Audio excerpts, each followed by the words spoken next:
About a month ago, a 7-member team from Glenkirk returned from Kenya after a 2-week mission trip there. Bonnie Carr, who is our executive director on staff and also oversees local and global mission, was the team leader, and she's going to be sharing just a bit about that trip and about our relationship with Kenya.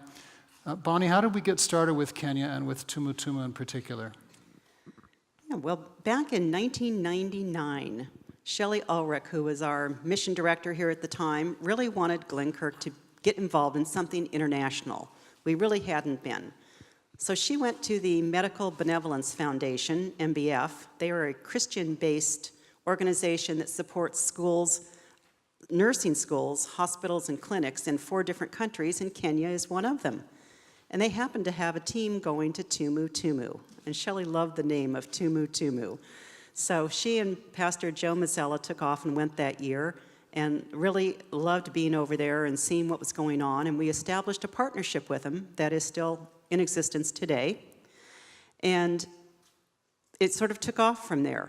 The first thing we did was embark on a project with Solano Beach Presbyterian Church to build a maternity wing at the hospital. And right on the heels of that, we asked them, what do you really need? And we had lofty ideas of another medical building or something. They wanted a guest house. And they wanted it because they have so many interns and residents and mission teams coming there that trying to stay in town and walk up to the hospital was quite problematic for them. So we built this beautiful guest house and have stayed there every year since when we've been there, and it has become actually a little bit of a moneymaker for them because they do charge rent for staying there. But that worked out really well. And from that, we embarked on 2 medical clinics, maternity wards at them in Kuruhiu and one in Mahiga. Now, after Tumu Tumu launches clinics, once they become self-sustaining, they actually sort of back away and don't stay involved. They let them sort of spread their wings. So we hadn't been back to these clinics for a while, but this year they asked us to go up to Mahiga. And at Mahiga, they had a special treat waiting for us. They had the first baby ever born there come back, and this is her. We got the opportunity to meet her and her family. And another special treat was the day before, a baby had been born by cesarean section there at the clinic. And that's just something that in that remote area, that mother and child probably wouldn't even have lived if it hadn't have been for the clinic. So a couple of really special things. Tell us about our relationship with the School for Deaf Children. Yes, the Deaf School, another special project there. About the 3rd mission trip in, there was a group of teenagers that went. And one of those teenagers, they wanted to do something besides just work at the hospital, so they said, well, there's a school for the deaf that's just right up the road here. So they walked up there, and the children just really touched her heart. They were barefoot, tattered clothing, very poor nutrition, and she came back and really wanted to do something for those kids. And what came out of that was a child sponsorship program where we actually got all 145 students there adopted, and people put in money. We sent it to them monthly, and it helped with getting protein for them once a week, gave them clothing. They have a sewing machine school where the girls have learned to make all their uniforms. They now have shoes and socks and good mattresses on their beds. And over the years, we've been able to give a lot of things to them, water reservoirs, cows, pigs, hens, and even a stove. Now, when you think of a stove, you're probably thinking 4 burners and an oven. These are the stoves they use there. There's 4 of them in this room, and they're almost like huge crock pots. They actually put wood, they're wood burning, and the smoke comes out in the room and it gets very hot, but this is how they produce all the food and cook all the food for the students there at the school. And you might want to know that that teenager who made this all happen was Kendra Hawkins. And she's now married to Brandon Kurtzton, and they are missionaries that we support serving with Chi Alpha down in San Diego. So tell us, yeah, that's exactly what you want to see happen, you know, with what we're all about in Vacation Bible School and whatever. Glenkirk's involvement is not just with Tumu Tumu. There are other pies we have our fingers in. Tell us about that. Yes, it is. In 2006, we started a partnership with the Mount Kenyon Region Women's Guild of the Presbyterian Church. They have about 45 presbyteries within that region, and they ask for some training both in leadership and in dealing with HIV/AIDS so that their leaders could go back and then train the people in their presbyteries. So the first year we had a medical team pretty much made up of nurses and one doctor who went, and we started just basics.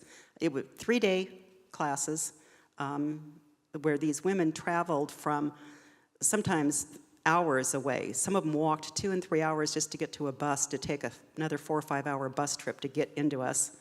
We put them up at a motel in town. And sometimes the first time some of these women had ever stayed away from their home, never had anybody cook them a meal, so it was a real treat for them. But we started out with basic HIV/AIDS knowledge. They weren't even aware sometimes how you could contract HIV. And the second year, we went into more of the stigma behind it. People were not being tested because they were afraid that once they found out that they had it, they would be ostracized from their family and the community. People would just die, and relatives would say, they were just sick and passed away. We don't know what was wrong with them. So part of working through the stigma of it was getting them to recognize and be able to interact with people who had it and make them feel worthy also. The third year, we focused on how does a layperson really take care of someone in their home? They have very small homes, dirt floors, so how do you really assure that people are taking their medicine, that they're being cared for, and then especially those last few days of walking with someone in their last few days of life. The final year, we turned it over to them. We taught them, what do you need to go out and train the people in your presbyteries? And they have done exactly that ever since 2010. They've been out training the many women within the presbyteries in the Mount Kenyon region. And during that 4 years, Glenkirk continued to accept donations to help these women. And at the very end, we were able to give them a check for $35,000 that they started a microloan organization with. And this year when we were there, Jane, the president of the guild, brought all their paperwork and showed all the loans they've been making and the paybacks, and they still have that original seed money. So they've really been helping women throughout their area. That's fantastic. Tell us what was special about this trip you just went on. Well, this trip, we got to see 2 projects that Glenkirk has had their fingers in one way or another, actually in operation. One is the renal unit was dedicated while we were there. This is the only dialysis center within about a 100-mile radius of Nairobi. And so they had been working on this for quite a few years, and it was a real pleasure to see them actually launch that. And we've supported that through MBF. We continue to donate to MBF specifically for things going on in Tumu Tumu. The second was to see the nursing school actually in operation. 2 years ago, we had the opportunity to see the dedication of it. And again, Medical Benevolence Foundation had applied for a grant from ASHA, which is the American Schools and Hospitals Abroad, for a grant to help the nursing school over there. And the unique thing about ASHA is that they do not grant or fund projects in a developing country unless that organization already has an established partnership with a nonprofit in the US. And MBF was able to go back through all the records of money that we have sent there, mission teams, training, and found out that over the years, Glenkirk has given almost $1 million to Tumu Tumu, and so ASHA granted this, and this building was $1 million to build. And 2 years ago when we were there, yeah, that was really... It was such a surprise to me and a couple of the people who were on the mission team 2 years ago. When we got there, we knew they were dedicating this beautiful building, and inside the hallway there is a big plaque that says, thanks to Glenkirk for making it possible. So a real joy there to see that.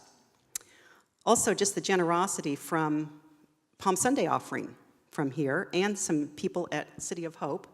We were able to take approximately $4,000 worth of medical equipment that they specifically asked for and present that to them, as well as we were able to buy a new printer for the deaf school, and their water purification system at the deaf school had been on the fritz for a while, and we were able to pay to get that repaired. So The 2017 Kenya team just wants to really thank you for your ongoing support and for the mission work here at Glenkirk.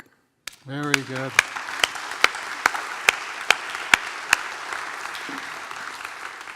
We said last week that Vacation Bible School is not all that Glenkirk is about, but it's one of those moments when we're at our best, and this is another moment when we're at our best.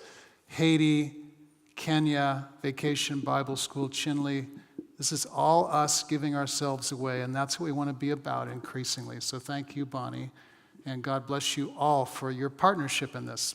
Let's turn it back over to Kim, and she's going to lead us in prayer.